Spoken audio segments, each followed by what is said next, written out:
I'm Prafnil from Nekota and I love listening to Today FM. My name is Stanley Girdler and I'm from Australia, but I'm part Fijian from Watraki, and I love listening to Today FM rocks. For the best music and less talk, we tune into Today FM in Nasilai Village. Today FM rocks. My name is Inaya Ali and I'm from Ba, and I love the big breakfast on Today FM. I just love it and hope you love it too. My name is Jay from La Paz. I love listening to Today FM. Today FM rocks. My name is Naushin and I'm from Sambeto, and I love Today FM. Today FM rocks. Today's hit music on Today FM.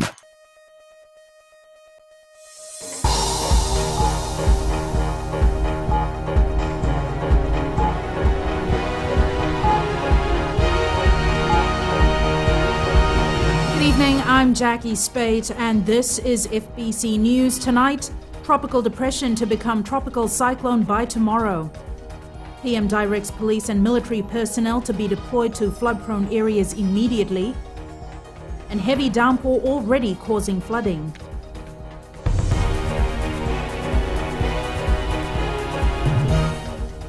Tropical depression TD04F is expected to intensify into a Category 1 cyclone by midday tomorrow. Director Meteorology Ravin Kumar gave the latest update during his press briefing this afternoon. What we expect in next day and day after, we anticipate that the tropical depression to gradually intensify and become a Category 1 cyclone around midday tomorrow, and likely to maintain this intensity as it moves southwards. On the projected track, the center of the depression is expected to remain to the west of Fiji, and we also anticipate that the trough of the low pressure and active rain bands to continue to affect the country through the weekend.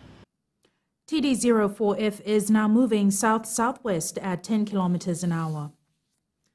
Prime Minister Voreqe Bainimarama has instructed police and military personnel to be deployed to low-lying areas immediately.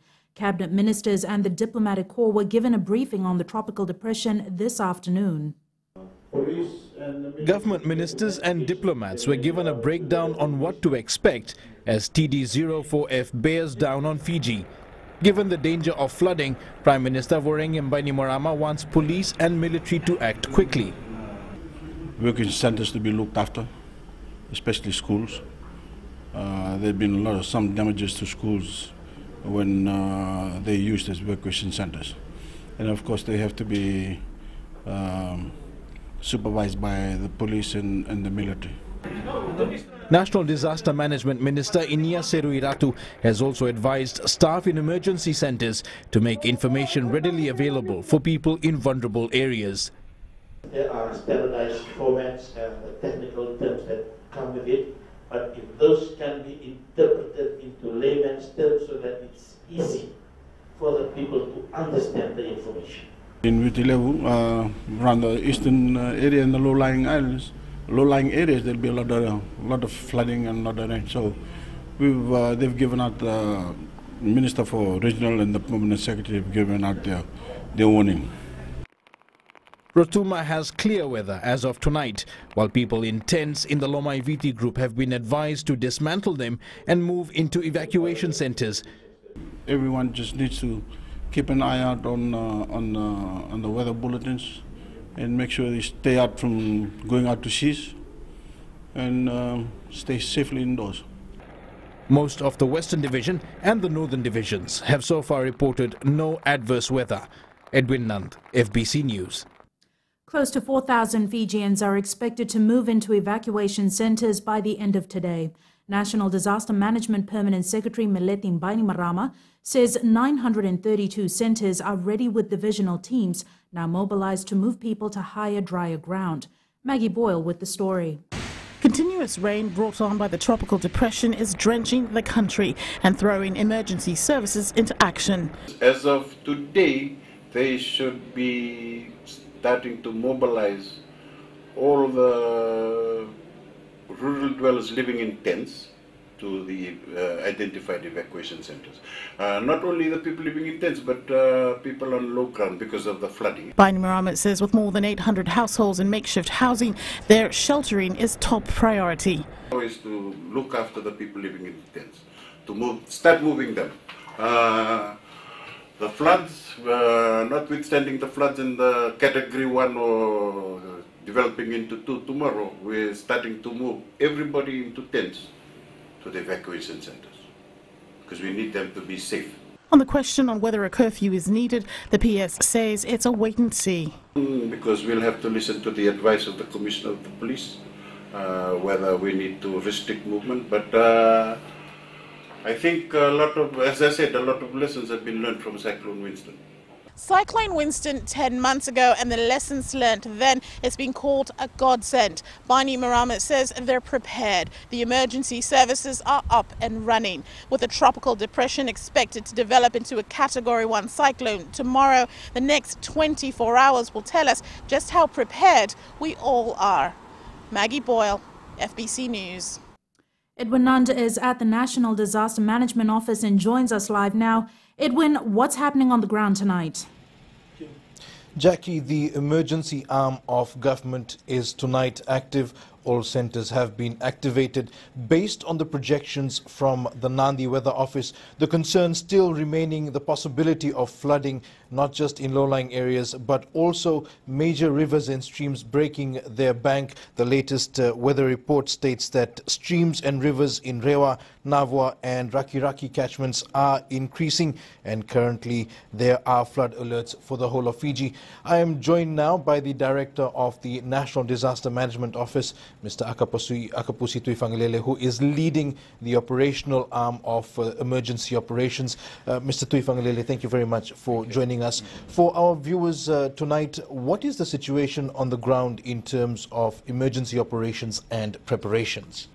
Thank you very much for that question. As of this evening, perhaps I should say as of this afternoon, there was a briefing of cabinet ministers and together with the diplomatic corps, in which the Honourable Prime Minister was also there. During that briefing, we provided the relevant activation that has been done in terms of the preparation for this TD04F depression. So what has happened is that on the ground, all our emergency operation centers are now operational, even though they are on a skeletal basis. We have been in touch with the police and also with the military for them to ensure that if evacuation centers are going to be filled up as from tonight and even to tomorrow during the duration of this inclement weather situation that we are having, they will be there to, for protection and for the safety of the people and also their security. So that is the preparation that we have done all across the board in terms of all of the 4 divisions, all of the emergency operation centers are now operational. Although it is on a skeleton basis, we will upgrade our assistance or our readiness depending on the intensity of the system. Yeah. Do you have any information on whether any communities have evacuated and moved to evacuation centers already? The evacuation centers for the 4 divisions, the one that we have received now is actually for the Viresi settlement, and they have moved to the Nandera Church Hall. There are about 5 families that are already being billeted in there. We are open also to receive others. The divisions and also through their provincial administration office and the district office, they are working around the clock to ensure that whoever has been placed in the evacuation centers, they will inform us of that process. But at the moment, they are all activated. Mr. Tuifangilele, thank you very much for your time this evening, and best of luck to the DISMAC office during this time. Thank you very much. Back to you in the studio, Jackie. Thanks so much for that, Edwin. Christmas plans may be put on hold for a few families at Waivo village in Rewa after they were forced to relocate today as floodwaters entered their homes. FBC News reporter Meli Tavanga was at the village this morning and files this report.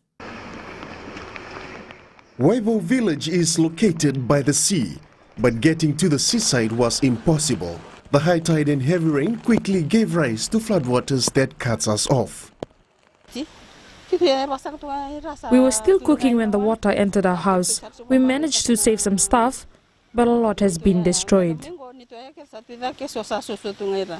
Villagers here are no strangers to flooding.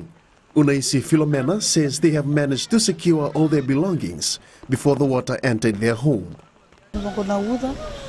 The waves and heavy rain caused the flood water to rise very quickly and flooded our house. We thank the Lord that our belongings were not destroyed. The quick changing weather has forced many to rethink their Christmas plans. Not a meaningful one because the concentration based on the flooding, people are trying to evacuate themselves from higher places, and some people like in the lowlands, they're trying to find places to evacuate themselves. So whereby most of them are not concentrating on Christmas season, but they're concentrating on their livelihood as well. 5 households in Waivo have been evacuated since their houses have been flooded. Meli Tabanga, FBC News. Heavy rains caused flooding in many low-lying areas across the country today. Rachel Nath was out in areas around Suva today and reports that floodwaters rose very quickly in places like Ngawia outside Lami and Waile in Vatuanga. The tropical depression currently over the country is already making its impact over those living in low-lying areas. With Christmas just around the corner, many are hopeful this depression will quickly pass and not develop further. It happened all of a sudden. The rain continued ever since yesterday morning. If the rain continues, our village will be underwater. These are the natural things that happen in life, so we just need to accept it. We can't go and buy a remote control to change this. We just thank the Lord that, this is His love, this is His grace. We need to go by this. More than 100 houses in this village and many more that are prone to flooding will be sleeping in discomfort if this heavy rain, which is in store for the entire nation, continues tonight. My son drowned during Winston. That night I never slept. I called his name all night hoping to find him. So my message to everyone is to be very, very careful. Don't go out to flood waters because it's very dangerous. While some have stocked up and prepared themselves for the worst, others have already moved into evacuation centers. Rachel Nath, FBC News. Navua recorded one of the highest levels of rainfall overnight. The Nandi Weather Office confirms the area received 200 millimeters of rain in the last 24 hours. Blocked drains led to some surface-level flooding in low-lying areas of Navua today. Nakau Level Village was evacuated as a precaution. Coming up on FBC News, police activates task force teams. And PM reiterates need to change lifestyle to battle NCD. Stay with us.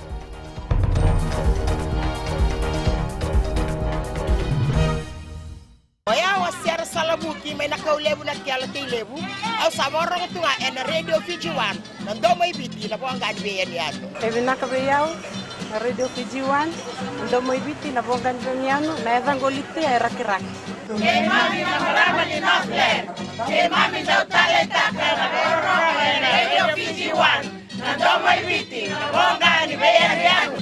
Na radio Fijiwan nando may biti na po ang ganbiyan yato.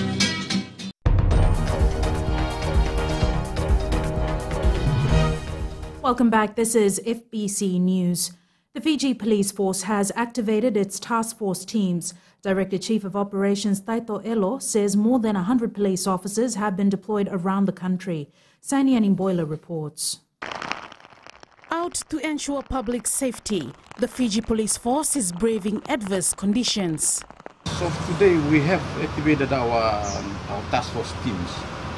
In each division we are looking at 2 have 35-man team and 2 have 30. And these are the teams that they go up, monitor the situation on the ground, or any assistance that is required. These are the teams that are deployed. The call has been sent out to the public to adhere to warnings and advisories and avoid risky situations. Time now to act, time now to safeguard the families, look after them. Don't allow them to go out in the rains. Because by now, most of these small drains, rivers, they are all flooded. Accident happens. So whatever the decisions that they are taking now to ensure the safety of their families and friends, is the most important one. Efforts are also being put in place by police officers to ensure that those living in tents are safe. Sainiani Mboila, FBC News. Prime Minister Voreqe Bainimarama is concerned with the vulnerability of Itaukei people to lifestyle diseases. He made this known while speaking at the signing of the Memorandum of Understanding between the Ministry of Itaukei Affairs and the Ministry of Health to revitalize the Community Health Worker Program. Ali Kimbia has the details. There needs to be a concerted effort to change the trend found in recent studies that shows the vulnerability of the Itaukei people to NCDs. A study 3 years ago showed that the staggering 80% of the premature deaths of Itaukei between the ages of 40 to 45 were due to NCDs. I repeat, these deaths are preventable. They needn't happen at all. And it is vital that we make the battle against NCDs an important national priority. Bainimarama says the general health standard in Fiji is still far from satisfactory and there are other high incidents of Itaukei getting other sicknesses. Almost 60% of all maternal deaths and 60% of pregnancy-related deaths are among Itaukei women. There is also a higher incidence among the Itaukei of typhoid, dengue fever, and other diseases. Health Minister Rosie Akbar says people need to take ownership of their health. Empowering people to take ownership of their health and assisting people to achieve their health potential by providing quality preventative, curative, and rehabilitative services. Bainimarama is urging all Fijians to work with community health workers to better health outcomes for every Fijian. Ali Kimbia, FBC News. Some Suva residents with disabilities, including the elderly, will now have easy access to transport with the commissioning of a new Reach bus built to meet their needs. Minister for Women and Children Meriseni Vuniwanga says this is the first locally manufactured bus fitted with custom features. Kelly Vadala reports. The bus, fitted with all necessary facilities, will make traveling easier for those living with disabilities.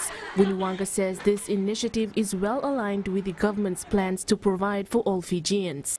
We aim that the services we take to our rural Fijians could be widened in range, with the inclusion of more essential service providers in the near future. The buses have been designed to consider maneuverability on our roads. This includes the vehicle's width, the height, turning circle, wheelbase, and ground clearance. The design also adheres to all LTA regulations. Japanese Ambassador Takuchi Hanatani says the bus will be diesel-driven and will have a low-maintenance self-cleaning toilet. This bus has special inbuilt features suitable for onboard counseling and general engagement with the public. Basic framework of bus, such as the chassis and engine, was built in Japan, but the rest has been assembled completely in Fiji with a custom-designed chair lift for people with disabilities. With the first bus on the way for service in Suva, Vuniwanga says there will soon be 2 more locally manufactured Reach buses next year to help improve the lives of people with disabilities. Kelly Vadala, FBC News. Sports is up next. Here's Jamie now with all the very latest. Thanks, Jackie, and good evening. Up ahead in sports. FRU awards postponed. And down but not out. Fiji's 7th side still hopeful of a 3rd title defense. This and more coming up.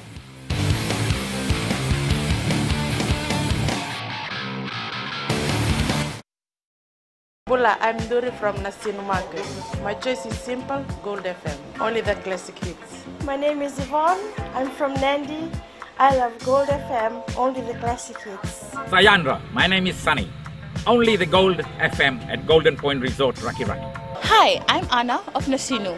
When it comes to a radio, my choice is always Gold FM, only the classic hits. My name is Anna and I'm from Nandi. I love listening to Gold FM, only the classic hits. Gold FM, only the classic hits.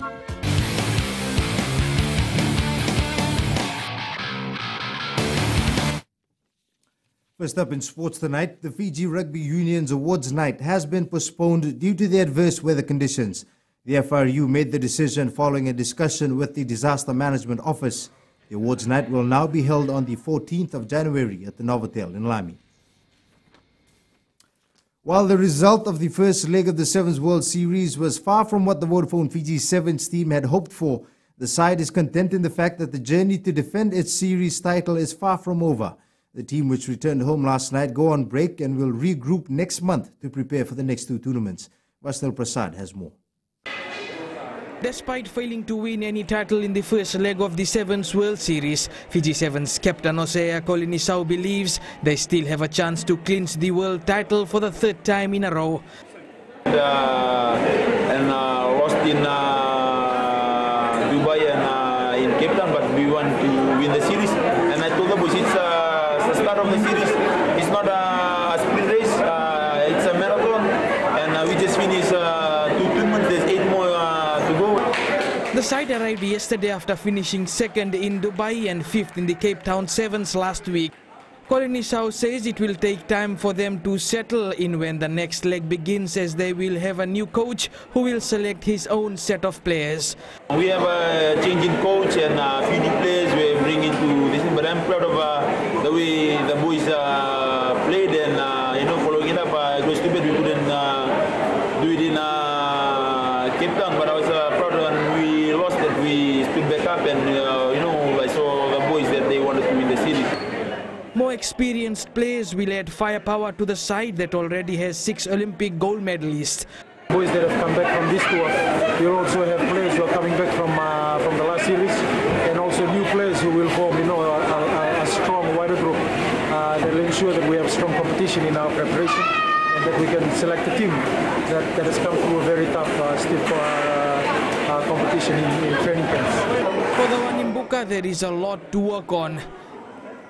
There's lots to work on. Obviously, the team scored a lot of points against us, so that's an area that we will have to work on in terms of defense. Ardent fans stand out in numbers to welcome their heroes home. The side received a check of $15,000 as run-ups in Dubai.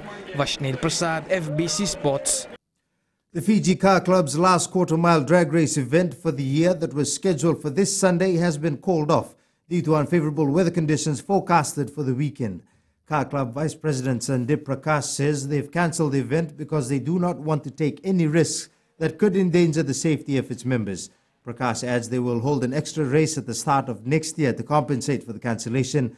The club has already hosted 8 events this year. Professional New Zealand rugby players are set for a financial windfall over the next 3 years. New Zealand Rugby and the New Zealand Rugby Players Association have agreed to a new 3-year deal which will see the total pool for player payments rise from 121 million to 176 million. World Rugby has announced a zero-tolerance approach to reckless and accidental head contact in the sport. It will be one of the biggest sports events for 2017 and will net the winner in excess of £10 million. Plans for the heavyweight fight between Anthony Joshua and Vladimir Klitschko were announced today, and supporters are hoping the bout will put boxing back on track after a difficult 2016. That's it from sports this evening. Jackie's up next with weather.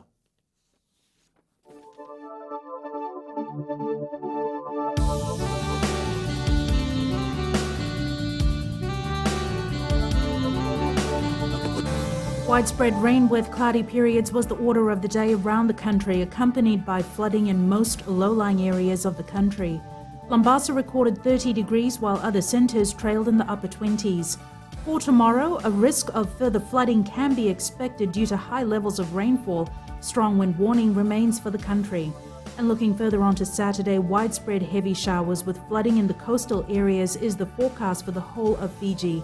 At sea, eastern northeast winds 20 to 30 knots with momentary gusts up to 35 knots, rough to very rough seas. Recapping the main stories for tonight. Tropical depression to become tropical cyclone by tomorrow. PM directs police and military personnel to be deployed to flood-prone areas immediately, and heavy downpour already causing flooding. For these stories and others, you can tune in daily to our sister radio station Gold FM. Now to our poll question. This week we are asking, should drunk drivers' licenses be suspended on the spot? To answer, visit our FBC website. Remember to send us newsworthy pictures and videos on email citizenseyes@fbc.com.fj or share it with us via Facebook page FBC News. And if you're on Twitter, follow and tweet us your news tips at FBC_news or simply hashtag FBC News. And with the adverse weather affecting the country right now, please be sure to tune into our 6 radio stations for weather updates. That's Radio Fiji 1, Radio Fiji 2, Gold FM, Bull FM, Today FM and Mirchi FM. That was FBC News for tonight. From the team and I, stay safe and good night.